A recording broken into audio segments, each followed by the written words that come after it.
Well, people said that this could be a tight race, and it definitely is shaping up to be. This is a real nail-biter. Now, Betsy Durson-Wondren had a nice lead when votes started coming in, but Congressman Davis is slowly chipping away. It's now the battle of the billionaires. Governor Rauner just wrapped up his victory speech here at his headquarters in Chicago. This happened yesterday in the dark, so people are just now getting a look at the damage. Over here, you can see there is a roof missing here. I was told that roof is actually on its neighbor's roof right now. Yeah, and you haven't lost any energy. You've been busting out some dance moves out here. You want to show the people how you're getting these donations? Awesome.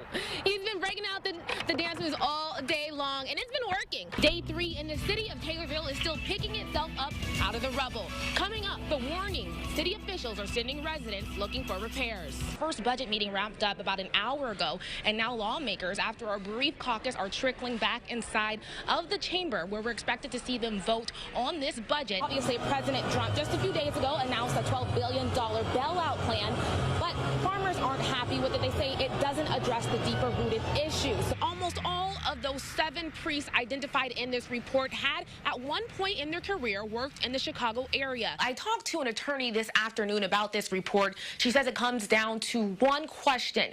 Did J.B. Pritzker intentionally lie to the county? She definitely didn't have that tone when she first hopped into this race in the primaries.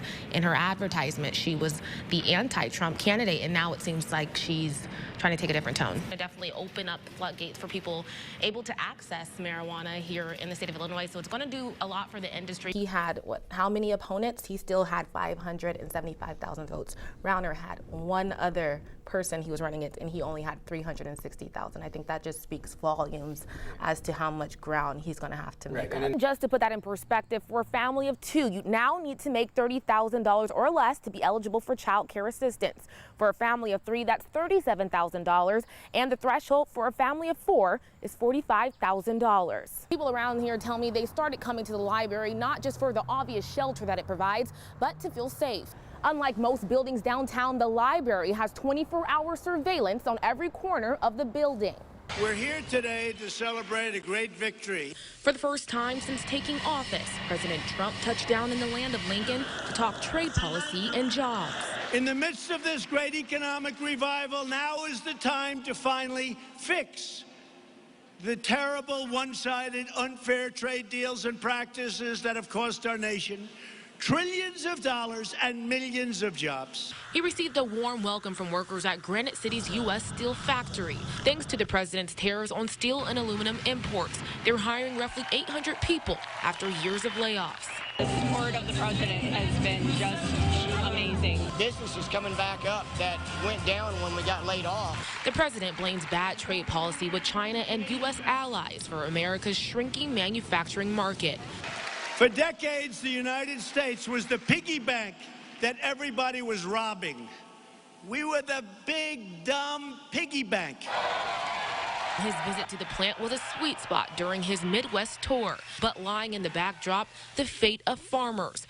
Thousands of soybean and pork farmers are seeing their prices plummet as the trade war with China intensifies. Trump told the crowd Thursday he just struck a deal with the EU to bring them relief. We will not let anybody bully our wonderful American farmers. We are going to stick together and win for our farmers. Though Governor Rauner was a no-show, Congressman Ronnie Davis was one of 3 D.C. Republicans to attend the event. He says Trump's words make him optimistic. I think a lot of our farmers that I represent that actually have a lot invested in the Trump administration because they voted for him, they want to see more EU results. And I think they're going to see that after listening to the president's speech. Reporting in Granite City, Raquel Martin, back to you. It's just like nightmares you wake up out of. Thousands of people woke up Sunday morning to a sight they never thought they'd see. First things, come out and start looking. Entire neighborhoods in the city of Taylorville now barely recognizable after a tornado strikes. Can't believe how much is destroyed. Finding stuff that wasn't in our yards, it's from somebody else's. It was a sunrise many will never forget. We've had stores, but nothing like this. Nothing ever like this. Lot after lot. Roofs gone. Entire homes stripped open or crushed by fallen trees. Just to show how strong these winds are, take a look at this tree. It's literally snapped in half, and part of it is on top of the roof. Some trees uprooted. Francis Brownfield grew up on this block. He remembers climbing this one as a child. It just shocks you. Those old trees that we thought they would never fall. But there's little time to sit and mourn. Piece by piece, people are rolling up their sleeves and picking themselves up.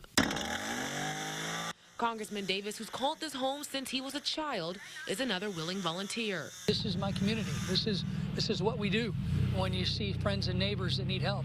He's one of the lucky ones whose home escaped the harsh winds.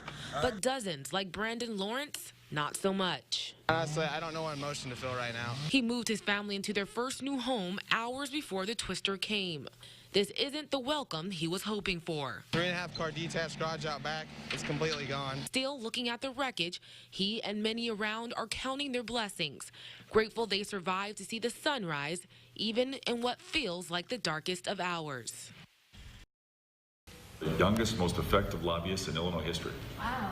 It's not every day a 10-year-old changes the law, but Wednesday, Hunter Martin proved he's not your average fifth grader. I just thought he was signing like legal forms. And right after he signed it, shook my hand and all that. My mom's like, you know, he just signed the bill. I'm like, what? I'm like, oh my, thank you.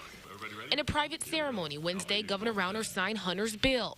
Now all insurance companies in Illinois must cover hearing aids for kids. They're gonna like have the chance to have hearing aids and like be able to hear like a normal kid. How does that make you feel? Awesome. For the past 3 years, Hunter and his family have advocated for the change because Hunter and his younger brother have a hearing loss birth defect. It's like having cotton balls in your ears and everybody's just talking to you quieter. You can't hear like whispering or birds chirping or water dripping. Luckily, he's had his hearing aids, but he says the most difficult 2 weeks of his life were when he lost them. When I got home, I was very tired because I had to strain to listen. It gave me a headache, and I just like, come on, why can't I just be able to hear better? That experience, plus the cost of a replacement, gave his family a reason to take action. For the insurance companies not to cover it, we couldn't imagine, especially with all the other medication and surgeries and procedures which they cover, and for them to say that this was cosmetic and not needed, it blew our minds. They met with lawmakers and health professionals to share Hunter's story. His dad says he couldn't be more proud. I don't know how many 10-year-olds, myself included, could do all the things he's done. For Hunter, it's all in a day's work. This is just the beginning. I want to be president, I want to be in the FBI, I want to be SWAT, and I want to be in the Army, in the Secret Service. Okay, that's a long list. It'll get done. Yeah,